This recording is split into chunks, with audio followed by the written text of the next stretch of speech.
Buenos días, profesor Nicolás, compañeros de toda nuestra audiencia de YouTube. Hoy está Jaime Tuso, Andrés Gutiérrez y que les habla Manuel Londoño. Hemos escogido nuestra técnica o modelo PCR, que es la regresión de componentes principales. Es una técnica que se combina con el análisis de componentes principales y la regresión lineal múltiple. Nosotros hemos aplicado esta técnica, este modelo, en la temporada de béisbol con 323 jugadores y 20 variables, donde queremos tener un resultado de cuál va a ser el costo o el salario de estos jugadores en la siguiente temporada. Para eso nos guiamos bajo tres pasos. Primero, aplicar el análisis de componentes principales, que son las variables originales, las llevamos a un conjunto de variables donde no se correlacionan una con la otra y así nos da resultado de los componentes principales. Después vamos a un subconjunto de componentes principales, que esto nos lleva a la disminución del error y asimismo entrenar la técnica para que esta nos arroje los datos deseados. Y finalizando esto, vamos a hacer una regresión lineal, es decir, el dato final que nos arroja esta técnica frente al dato lineal, y eso nos da el resultado y la proyección que esperamos tener. Adelante va a hablar mi compañero Jaime Tuso para la implementación de PCR en sus códigos. Muchas gracias. Proyectaremos pantalla para la explicación. Para explicar la implementación de PCR en códigos en un lenguaje R, creamos un cuadernillo para el cual nosotros utilizamos 7 librerías. La primera fue PLS, el cual contiene funciones de regresiones parciales de mínimos cuadrados y regresiones con componentes principales.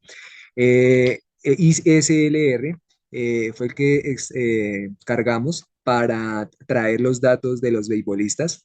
ggplot para poder visualizar los datos en R, dplyr para la manipulación de los datos como tal, redshape para transformar los datos de tal manera que se puedan visualizar, ggali para visualizar los gráficos pares a través de la función ggpairs, grid extra para poder organizar los múltiples gráficos en una sola ventana.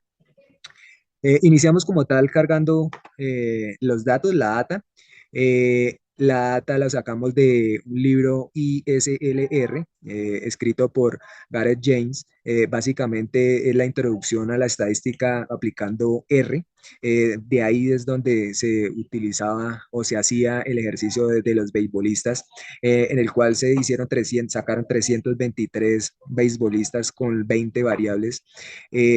En los cuales estaban el número de veces del jugador que ha bateado, los números de hits, los números de home run, los números de carreras, las carreras impulsadas, las caminatas en primera base, el número de años del jugador que ha estado en las ligas mayores, total de veces de que ha bateado en su carrera, el total de hits en su carrera, total de home runs en su carrera, el total de las carreras en su carrera deportiva, las carreras impulsadas a lo largo de su carrera, las total de bases en toda su carrera, si el jugador había actuado en liga o en división, los puntos fuera realizados, las asistencias del jugador que ha realizado en campo, el número de errores que ha cometido en campo, el salario, que finalmente es el que vamos a predecir, y si ya se ha jugado el jugador en New League. Continuamos con el procesamiento de datos utilizando nada.omit.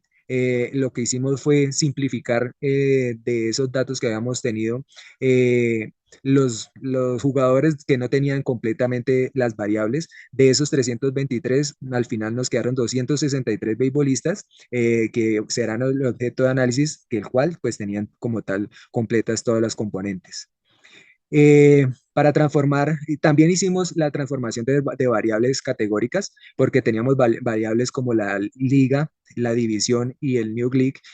Lo que hicimos fue transformar las variables categóricas en variables numéricas, llevándolos a 1 si el jugador había permanecido había estado en una liga, o 0 si no había pertenecido, así para las 3 variables que teníamos como tal. Luego de esto, exploramos los datos preliminares que nosotros tenemos, mostrando medidas como media, mediana y los diferentes cuartiles que arrojaban los datos. Mm, Como tal, de los 19, de las 20 variables, sacamos algunas conclusiones de cada una de ellas en cuanto a sus diferentes resultados. Por ejemplo, encontramos que las veces at bat, que es las veces al bate, o que a veces que ha bateado los jugadores, entre 19 y 687 veces han ido al bate con una mediana de 413. La mayoría de los jugadores se encuentran en rango medio, digamos que como tal de este primer análisis. En cuanto al salario, por ejemplo, también tenemos que los jugadores ganan entre 67.5 y 2.460. Esta variable está en función a miles de dólares, siendo siendo la mediana 425, 425 como lo vemos, lo que permite decir que hay una disparidad como tal de los salarios. Eh, Listo. Bueno, eso respecto a los datos, pues digamos, recogidos y analizados. Por otra parte, procedimos a crear una matriz en la cual podíamos validar todos y cada uno de los datos, en las cuales nosotros analizamos las distribuciones univariadas y las relaciones bivariadas. Las gráficas que corresponden a la dispersión corresponden a las relaciones bivariadas y las gráficas o la diagonal como tal de la gráfica de la matriz corresponde a la relación univariada, en la cual solamente se compara el salario de cada uno de los jugadores, y las bivariadas en la dispersión se compara el salario eh, con cada una de las variables, como lo son los hits, como lo son las carreras o las caminadas a primera base.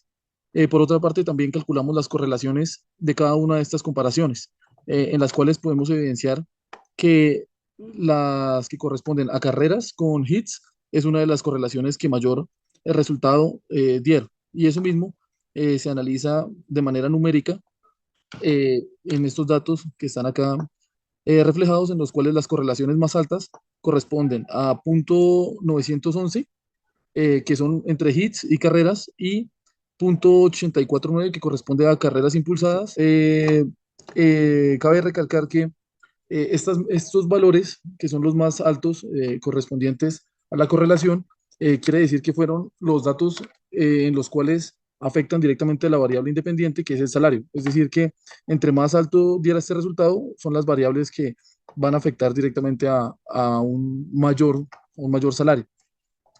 Por otra parte, se realizó una división de datos entre lo que fue el 70% como un conjunto de datos de entrenamiento y un 30% con unos datos de prueba. Denominamos los datos de prueba con con test data, y los datos de entrenamiento los denominamos con train data. Se utilizó la función set.sit, la cual lo que permite es que cada vez que el programa o la técnica se ejecute, mantenga los mismos datos, o no haga, sí, mantenga los mismos datos. Listo, bueno, posterior a haber calculado, pasamos los porcentajes del 70 y el 30%, pasamos al punto número 7. Vamos a correr el modelo PCR con validación cruzada, en la cual se busca simplemente determinar con cuántas variables o con cuántos componentes se logra el menor error, básicamente. ¿Cómo vamos a trabajar? Tenemos en el eje X las 19 variables originales y en el eje Y los 184 datos, los cuales corresponden al 70% de los datos principales, ¿sí? Porque es la tabla de entrenamiento. Listo. Posterior a haber hecho este cálculo y este análisis, pues nos arroja simplemente unos valores con unidad de salario, en los cuales tenemos el dato 17, que corresponde a 343, y es el dato o el menor valor en toda la tabla. Quiere decir que lo que nos está arrojando es que con 17 variables, ya no con 19, sino con 17, vamos a tener la mejor predicción. Y lo validamos cuando vamos a ver la varianza, que corresponde al 99.97. Es decir, esta es la calidad o la seguridad que nos está dando de que el dato realmente es confiable. Posterior a esto, como ya tenemos la muestra que vamos a trabajar con 17 componentes, entonces vamos a seleccionar, ya se tiene el número seleccionado óptimo de componentes, pero se va a hacer mediante una gráfica, que es la manera de demostrar lo que anteriormente calculamos.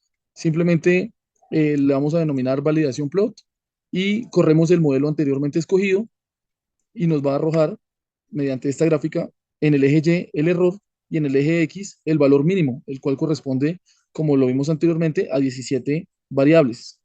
Esto de manera gráfica. Y como siempre, la variable independiente del salario.